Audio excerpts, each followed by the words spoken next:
We have a great speaker today.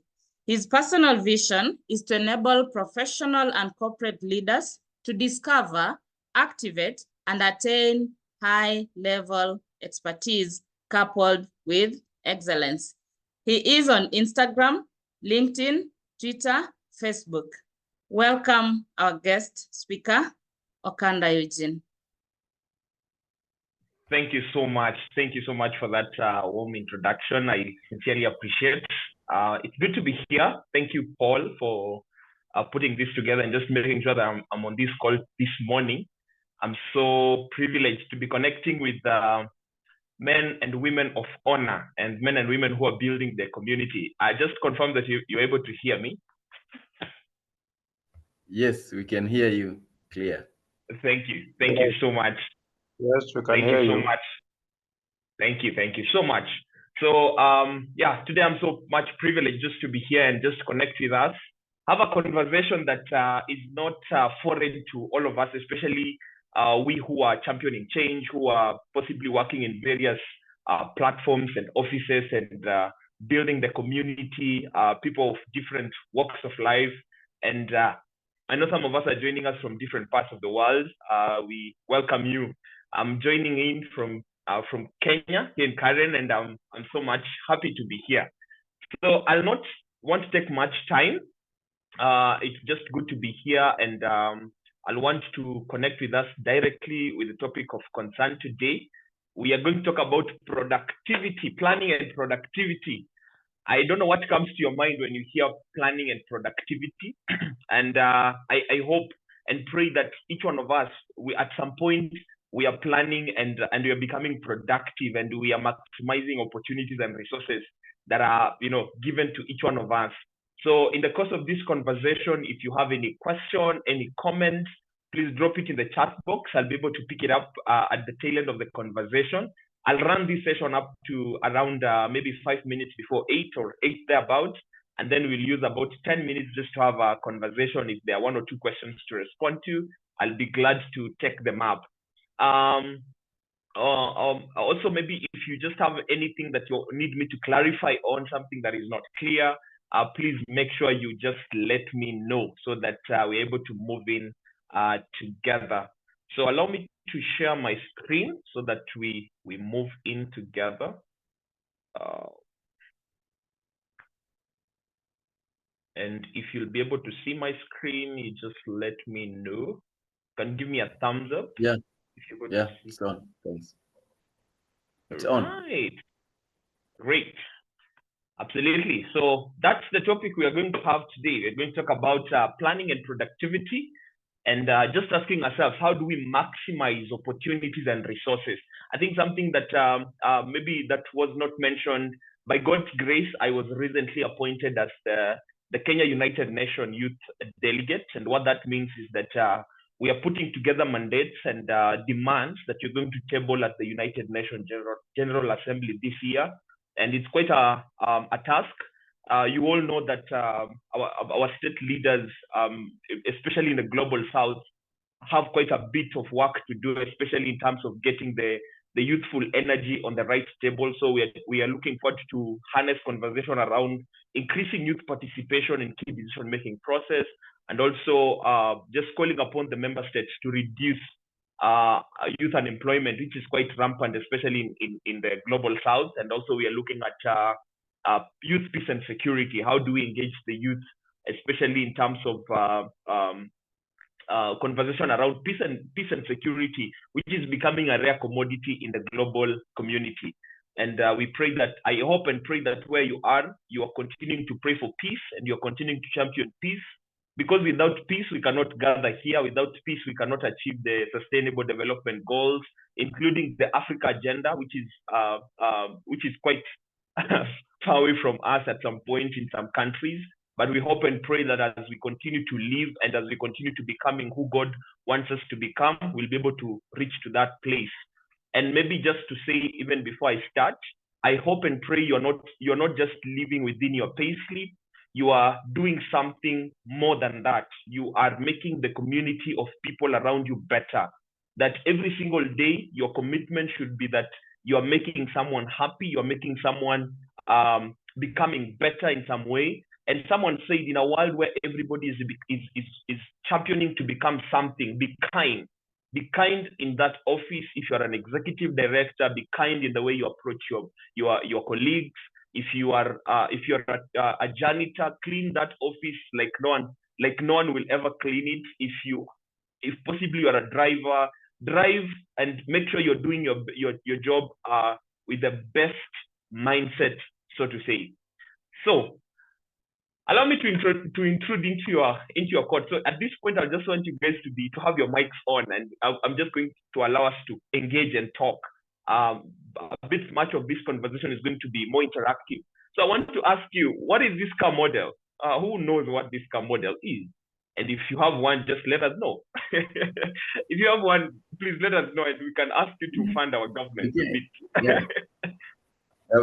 Yeah, we can just put in the chat so that we save time. Yeah, if you know the car model, I don't know whether it's Lightning McQueen. My babies tell me something. No, Paul, it's not. Someone else, please put it in the chat box. Yeah, Ferrari. It's not Ferrari. Yeah, someone got it. It's Lamborghini. Lamborghini Huracan. Yeah, this is Lamborghini. So I want to ask you a question. I think that is Caro. I want to ask you a question. Where do Lamborghini do their marketing? Where do they do their sales? How do they get this car in the market? Quick one. Just give us a short answer.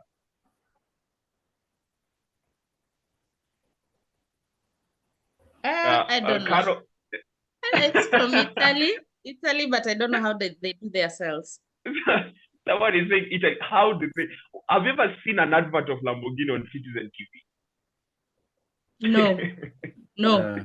Why? No, Why? Why? They know their market. The other day I was giving another example. You know, if you have two people in Kenya who can buy your product, why would you put a billboard? You can't put a billboard. You just go look for those two people. Great. So what I'm just trying to, I don't know, possibly most of us were having a thought around that. How do this thing get into the market? And you know, it's just maybe in first world countries, these cars are like bicycles. You know, they're all over on the roads. And maybe you don't see it often here around, but there are a few people who are driving this kind of car here in our country, and we thank God for them. And the best question to ask yourself is, how do they get it in the market? It's because they know their consumers, as Paul has just rightly told us. And most of the time, they launch these kinds of cars when a company is launching a private jet. So when guys possibly they're launching the private jet, you'll see things like Ferrari and quite high-end products that possibly are roaming around people who can actually use it. And that is the same thing to all of us. Most of the time, if you find yourself you're bargaining, you're trying to push yourself so hard to get into some spaces, you're trying to convince people too much so that you can get into some spaces, it means there's a level you have not yet broken. There's a ceiling that you have not yet cut yourself through.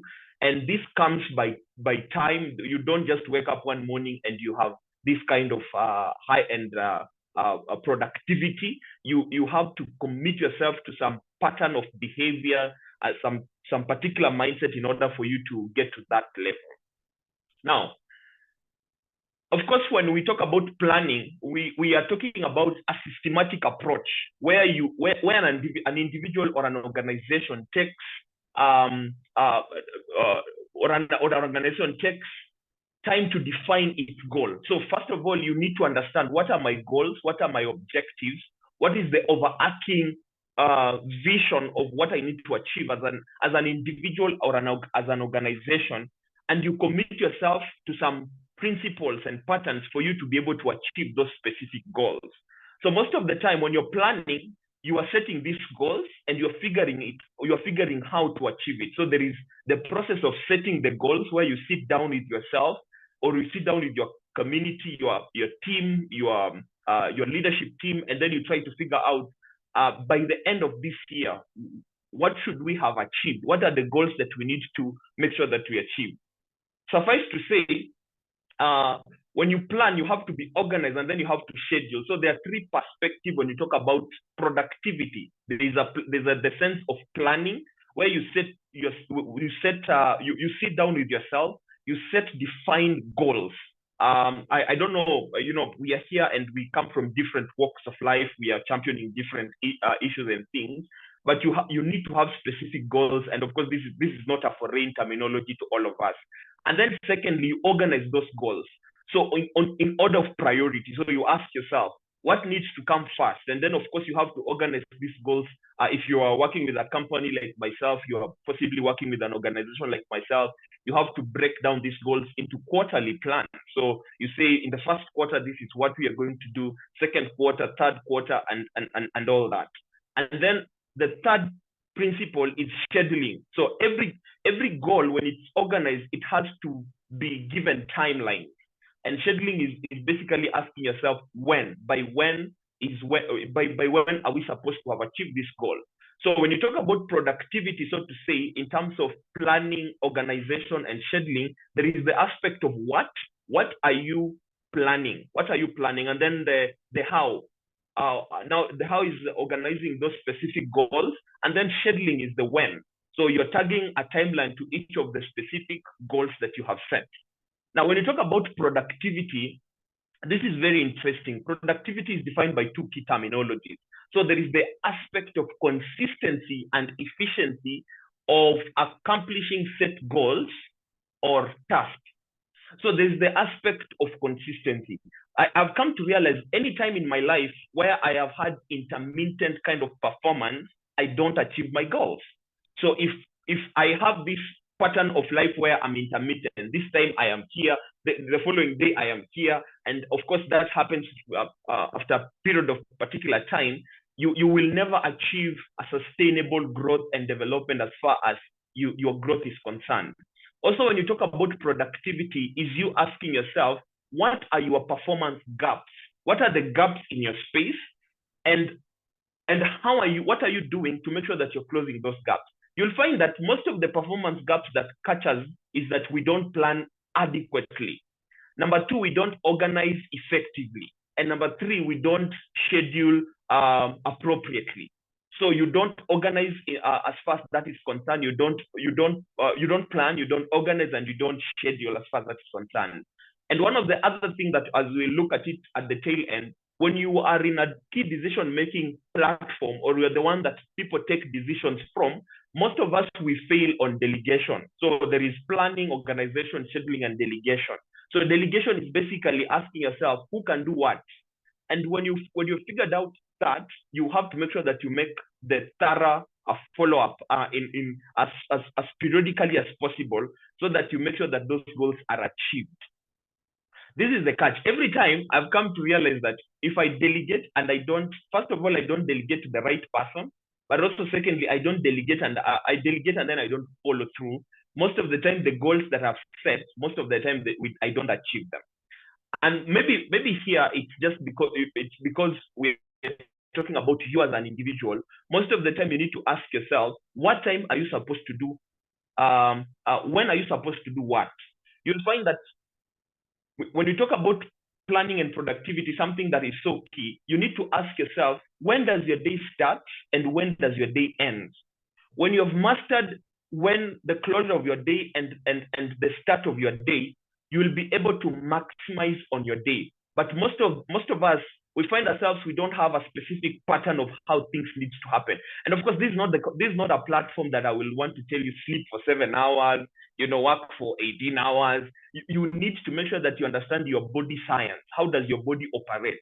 Most of us, like myself, if I sleep for 4 hours, I'm okay. And the next morning I'll wake up, do my work thoroughly, and I'll be fine. And some of us, because of your health state or your body science, you'll just have to sleep for 6 hours or 7 hours for you to be productive. Therefore, most of the time, you need to ask yourself, have you understood your body? Have you understood how your body operates? Because failure to understand how your body operates is actually a welcoming remark to failure, especially when you talk about achieving or closing a performance gap as far as that is concerned. I know I've talked much in that context. I don't know what you're getting from there. Now, let's continue. Now, one of the things when I was planning for this presentation, I was trying to avoid myself from 10 ways to be productive or 30 ways to be productive, because it doesn't happen linearly like that.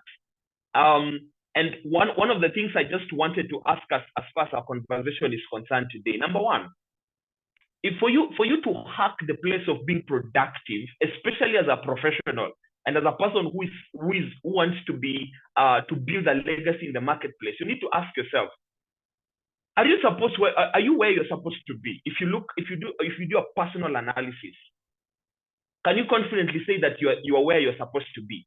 And where you're supposed to be, do you even understand where you're supposed to be as an individual? Because if you don't, if possibly you're not where you're supposed to be, you need to start first of all figuring out how are you going to get there. But also number three, is your heart finding rest in who you are at the moment? And that there's quite a lot we can talk about in that specific context, because most of us, and at some point I found myself, I think like 4 or 5 years ago, I found myself in this asking myself this particular question. What gives you rest? What gives you a sense of fulfillment and satisfaction? Is it when you see the pay slip? Is it when you see people becoming better? Is it when you are living your dreams, as the name of this organization is concerned? Are you finding satisfaction in the things that you're doing? Or are you just living a day at a time? That you have to answer it by yourself, because you cannot achieve a specific, you cannot achieve this level of planning and productivity if you're not finding satisfaction and fulfillment in what you're doing as an individual. And number 4, I'll combine these 3. How you use your time, you use your money and your energy determines your priorities, especially when you talk about planning and productivity. So where does your time go? You woke up at 4 a.m., you will be sleeping at 10. Between this period of time, where is your time going? What are your time wasters? And until you define your time wasters and most of the time how you invest your time, you will never be able to achieve the level of productivity you need, especially in the marketplace. Number 2, where does your money go? Because where your money goes is where your heart is. And if you have not defined where your money is going, then there's a problem. You might find yourself you're wasting a lot and you're not achieving what you need to achieve. But also number 3, where does your energy go? And energy will mean a lot of things. Possibly the people you spend time with, where you spend most of your time, what you spend most of your time doing, and all those things. So where you spend your time, your money, and your energy determines your level of planning and productivity. And until you have those 3 things, because time is not money, because money you can lose and get it at some point. Time is more precious than just money. And how you use your time determines your level of priority. How you use your money determines your level of priority. And how you spend your energy determines your level of priority. But also the question of how is your heart set, how is your soul set, and how is your mindset are key things when you're talking about productivity. Because if your heart is wiggling, if your heart is not finding rest and a sense of fulfillment, it can be very difficult for you to be able to get to the tipping point of the level of productivity you need to get. And your soul is so important. You'll come to the understanding that every single day, there are things that are fighting to get the attention of your soul. And if you don't protect the integrity of your soul, it will be so difficult for you to get to the level of productivity that needs. Because you don't just become productive in the marketplace and you're failing at home. You cannot tell me you are this excellent executive and you're doing so well and your children do not respect you, and your wife, possibly you don't even know how to treat your wife. And I know those are sensitive issues that sometimes we fail to talk about.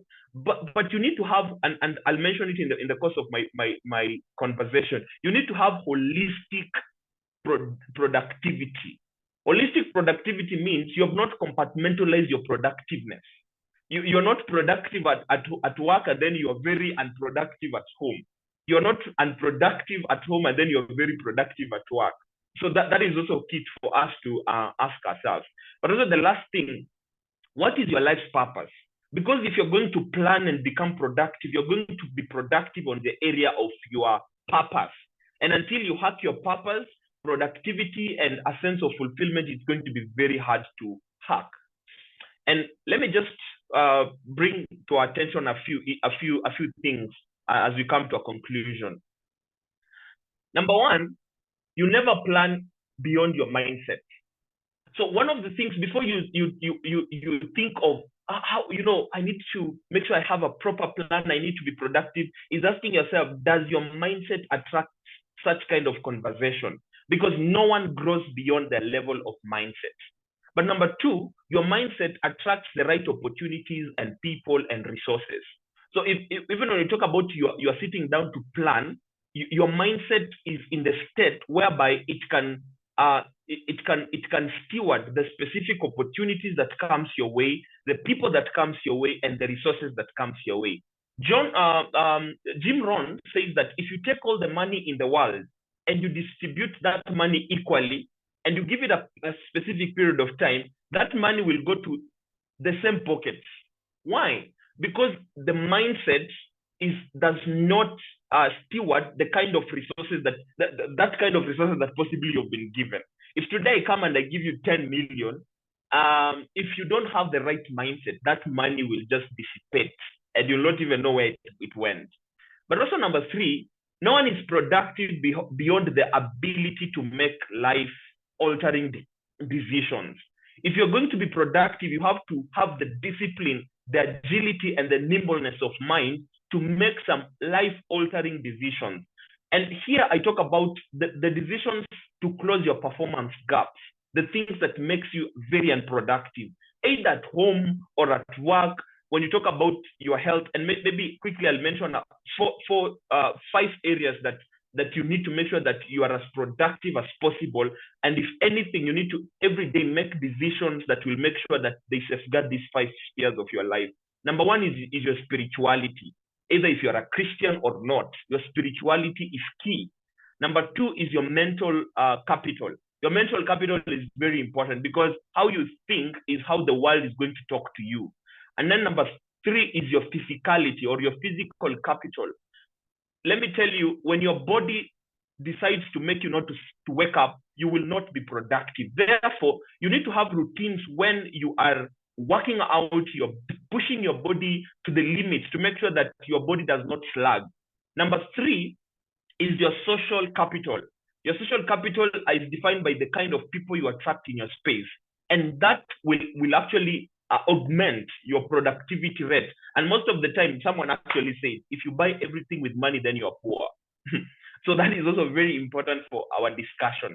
And number 5 is our financial capital. So, and that really is another a whole lot of conversation, because most of the time, where your money goes is where your heart goes. I think I've said that. Let me go on quickly because of time. The other thing is about environment. Environment is key, and here I've said your location determines your allocation. Your environment determines what you get, and most of the time, our location most of the time is infiltrated with things that sometimes makes us very unproductive. And that's why if you are a good Bible student, you'll realize most of the time when God was calling someone, the first work that God used to do is to make sure that they get out of their home. They get out of where they used to live. Because there's something about location that determines your rate of productivity.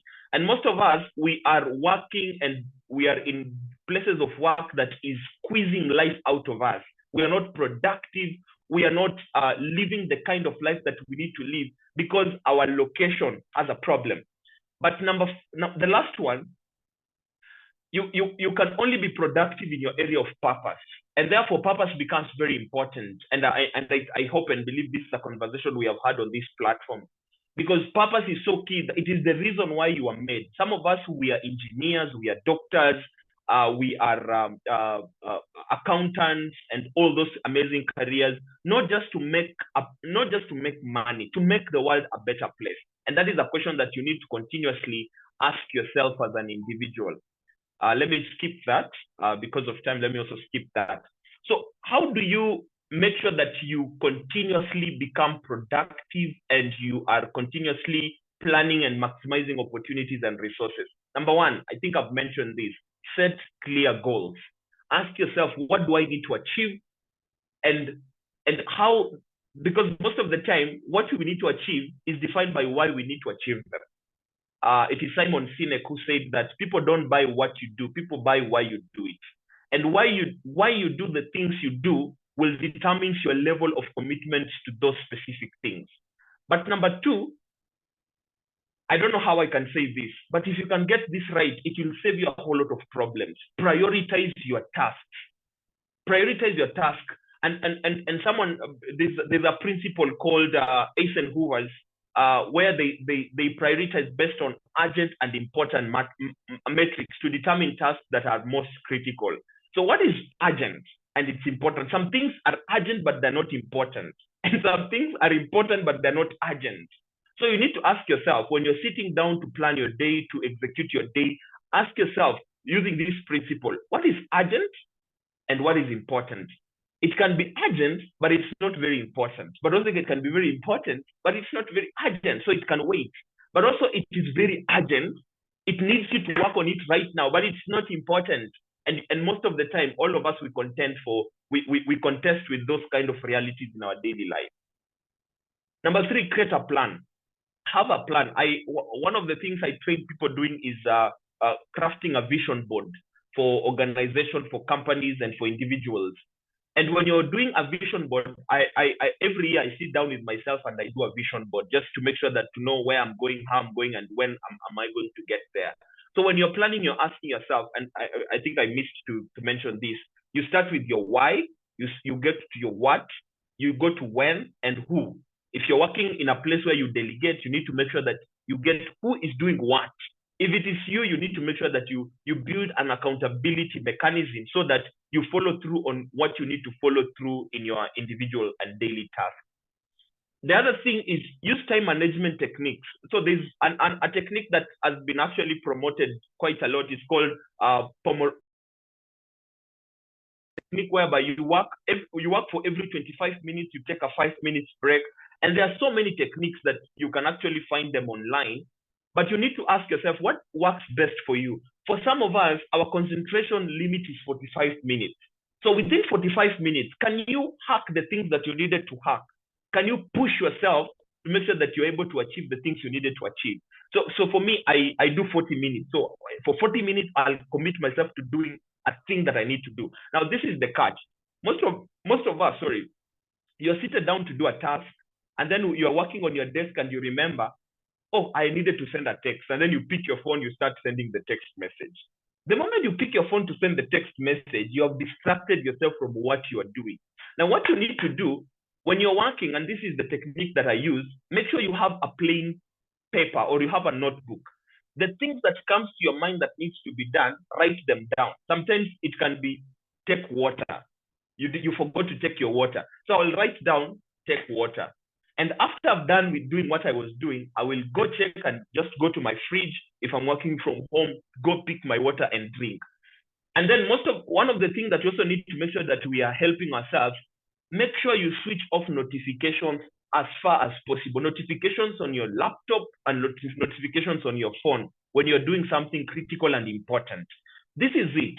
Your brain, most of the time when you're doing something and it hears a sound, especially if it's an M-Pesa message, you will definitely be distracted from doing what you needed to do. So make sure you eliminate distractions as far as possible. And if it's possible, please make sure you have a notebook or a pen where you write things that floods your mind or things that you need to do that you have not done that you need to do. But don't stop a task to go do another task and then do another task. Multitasking can only work to some level.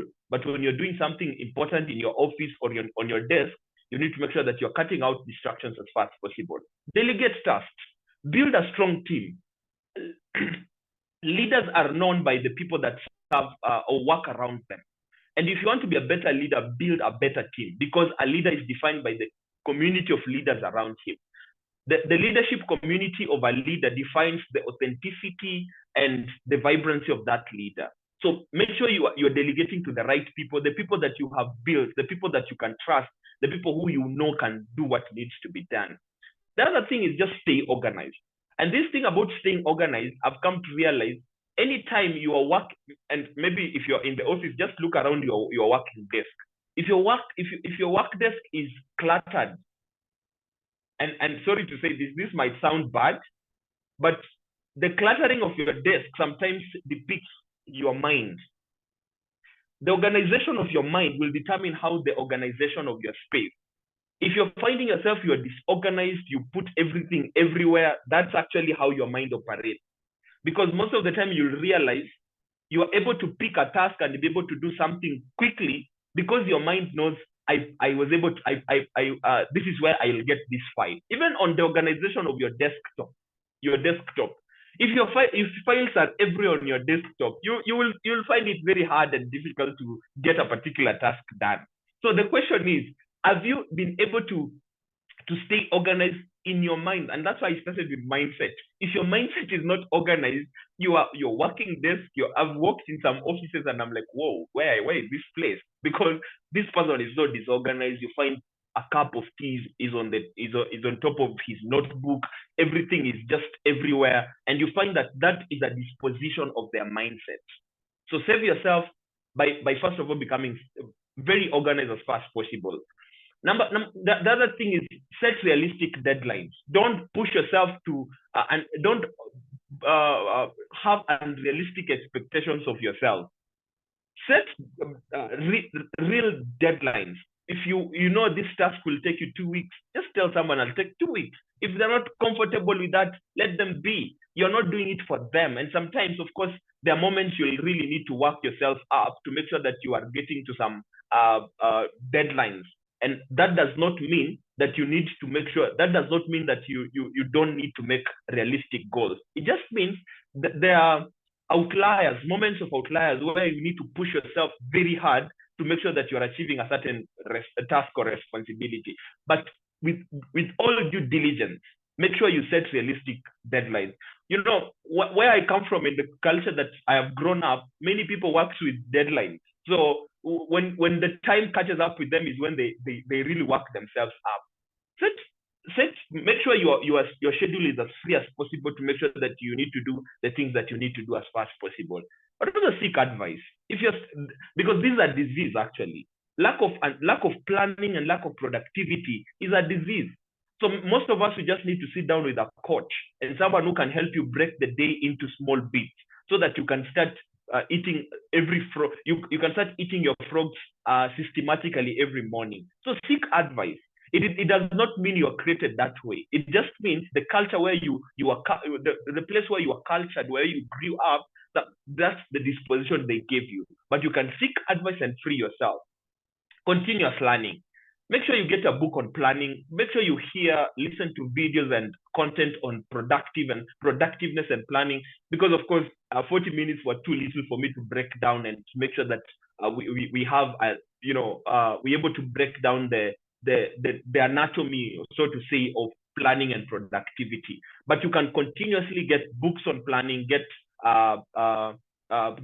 tips on planning, and it can actually save you a whole lot. All right, so as I finish up, I'll just mention 5 scaffolds.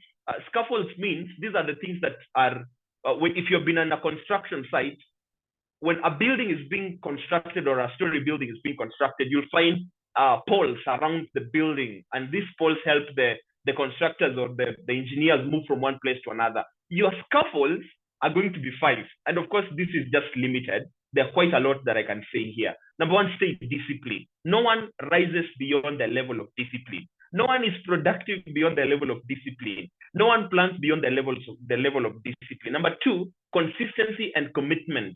If you're not committed to the things that matter, you will not be productive to the things that matter. Number 3, authenticity. Be the true self. Set realistic goals. If someone is pushing you to the limit and you know this cannot work at this period of time, just tell them this is not realistic. And that makes you more human, because we are human beings before we are human doings. We are human beings before we are human doings. So you have to be authentic as far as possible. Number 4, perseverance. There are moments that will call you to be very persevere, to have adaptability quotient so that you're able to achieve what you need to achieve. But also number 5, be patient with yourself, because there are things possibly you'll not be able to achieve in one sitting. And for real, you just need to be patient with yourself, extend grace to yourself, and that will help you that will save you a whole lot of problems, especially when you're guilt tripping yourself as far as being productive is concerned. So that is it, ladies and gentlemen. I think I'll stop there because of time. I'll also be able to share these slides with you so that you're able to see. If you have any questions, any comments, I'll be glad to answer them. And maybe I didn't mention, I have authored a book here. It's called The Pressure of Being Gifted. I talk about some of these things I have actually mentioned on this call. And the title of the book is Build Up, The Pressure of Being Gifted, a message to leaders, especially those who are building and those who are causing societal change in their regard. So I'll stop there. I'll hand over the mic to Paul or Caro, just to take us through any questions or comments that have come up that needs my attention. Thank you. Thank you very much. Thank you very much, Eugene Okanda. I love your name. It starts with Okanda S. Eugene. Mine also starts with Otieno, then Paul Peter. Amazing, and it's official. And it's official. My official first name is Otieno. My website is otienopolpeter.com, and that is the brand. Yeah, today I've had a bit of network issues, and my team seems to be also held up or something, but there is no problem. And Caro has been here helping me also. I know you mentioned a lot of beautiful things. One of them that a few of them, there are a number of them that captured me, but maybe I know enough people could be asking allocation and location. So should they change? Should somebody change? Okay, this job is squeezing life out of me. Should I leave it? What should I do out of that? Yeah. Of course, there are jobs and places that are starter pack, especially if you're on this call and you are you are at your job entry, a young professional. You will have to work yourself up. You'll be given key responsibility that will have to help you go through the process of metamorphosis. Because all of us at some point we need the process of metamorphosis, the one that a caterpillar goes through to becoming a butterfly. What I said is some location and some environment that we are in at the moment does not bring the best out of us. So what as a wise person, plan for your exit. You don't exit miraculously. You don't exit. You don't just exit sporadically. You have to plan for your exit. So it can take maybe 4 years. If you are a first job entry, you can just tell us. I remember when I was working for the Ministry of Youth Affairs.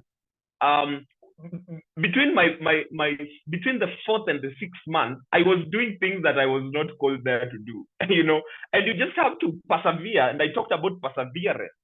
And that season or that moment should make sure that you will make sure that it's bringing the best out of you. But if it's a long-term thing, if you are in an organization for 10 years, you have never started a saving plan. You don't have investment, and you've been in an organization for 10 years. For goodness sake, you are not becoming a better self. Maybe you just need to quit your job and go sit home for a few months, so that you figure out who you really need to become. So that is what I meant, Paul.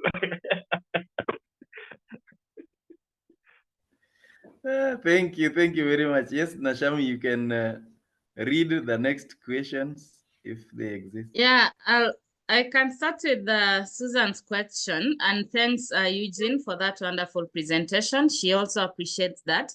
Her question is, what is your take on the issue of productivity in the morning? Because it is said early morning is best time for maximum productivity. What about those who are not morning people?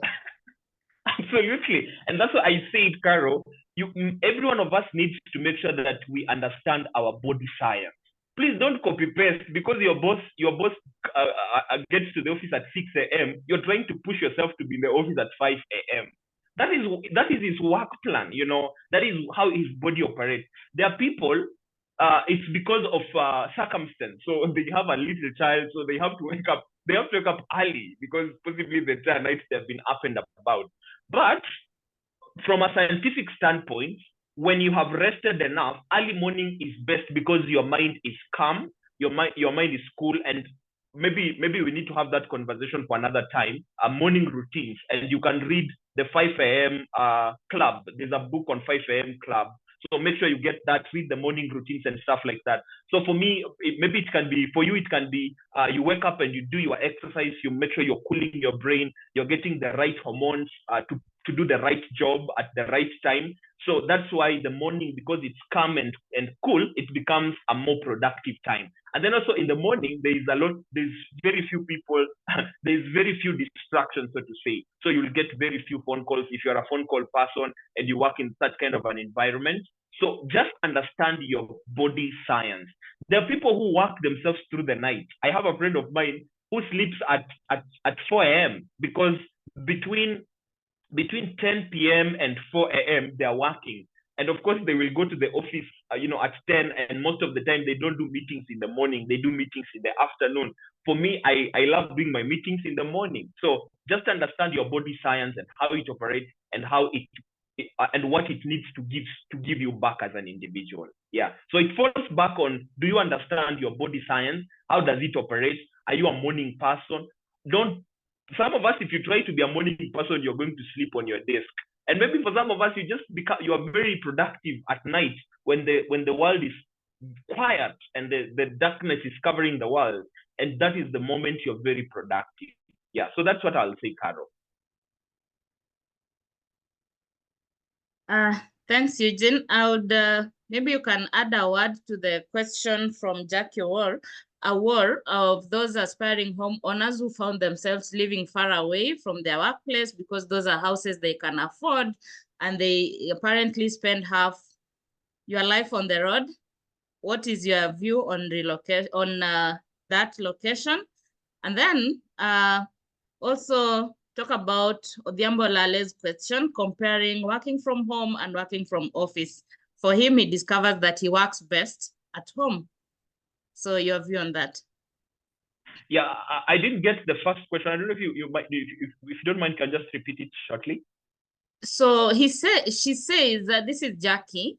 Many aspiring homeowners have found themselves living more than 30 kilometers away from their workplace because those are houses they could afford. So, yeah. Okay. Yeah. So they spend half their life on the road. So you can respond to that. I know. I get it. There's a time I was coming. I used to. No, let me not tell you guys that story because of time. We don't have that time. But I think post-COVID, there was a different work culture that has been appreciated that was not there. So who knew that you can actually work from home? Our bosses used to tell us you have to be in the office at 8 and leave the office at 6. And if you've been to the West, or maybe not in this country, where in countries where people work with hours, there are places of work, and I know most of us possibly are in that space where your boss is just demanding of you your output. They don't ask you for staying in the office for 8 hours. And really, you'll realize that there are people who stay in the office for 8 hours. They do most of the time they are even not doing anything. So the work culture was altered by the COVID pandemic, and people realized that, hey, you can actually work from home and become productive. That does not mean it is the only method of productiveness. And actually, I've had a friend of mine who was complaining because every time he's at home, his feet are always close to the fridge because every time he's eating, but he finds his life or her life, it's actually he finds her life very productive in the office. So again, it falls back on your understanding your body science, but also the demands of your boss. Your boss will tell you work from home and just become as productive as possible. Now, if you're working from home, be very set yourself realistic expectations. Make sure that your family time does not affect your job time. Make sure that distractions, especially neighbors, friends are coming over, and you're spending your time with friends, and you're not doing what you're supposed to do. That can also be a catch of distraction that can actually weigh you down as an individual. So try as much as possible to avoid any kind of distraction that will come your way. For people who are on homeowners and they're living too far from their office, I think that is when our persuasion comes in, where you talk to your boss and you agree on when are you going to be in the office. There are people who, like myself, I don't go to the office like every day. So there are people who go to the office twice a week. I know a friend of mine who is an accountant of a multinational organization. And for him, he goes to the office only on Tuesdays, because on Tuesdays there are physical meetings.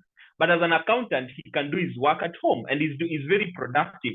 So it also depends on what is the agreement between you and your boss, and making sure that that agreement does not also tamper with your general commitment with your employer. So that possibly if there are things you can avoid, staying on the road for 2 hours, and then in the evening you stay on the road also for 3 hours, especially for people who live in Ngong, somewhere in Ngong here in Kenya, you have to be on the road for quite a long time of long hours. So just broker a deal with your boss and get to agree what time works for you. Yeah. Thank you very much. I think that is a wonderful. Yeah, I resonate with almost everything you've said, including identifying your purpose in life. Because you cannot just be working to eat. That is something that didn't make sense for me from childhood. You need to have a reason you're working. You need to see the big picture, and the timing. I'm one of those people. I don't believe that I must wake up early in the morning. Somebody called me very early. I told him, mostly I'm called from 9 a.m. Because I wake up late. Yeah, but I'm productive late in the night. You can call me at midnight. I'll be okay. Yeah. Absolutely. So, I think right now, because of time, we can ask somebody to give a vote of thanks, and then we move on. For people who are here for the first time, we have this every Monday, and we also have a WhatsApp group which you can join so that we continue the conversation. And when Eugene shares the slides, I will share them in the group. So I don't know, is Maurice here to give a vote of thanks, or who is willing to give a vote of thanks today on our behalf?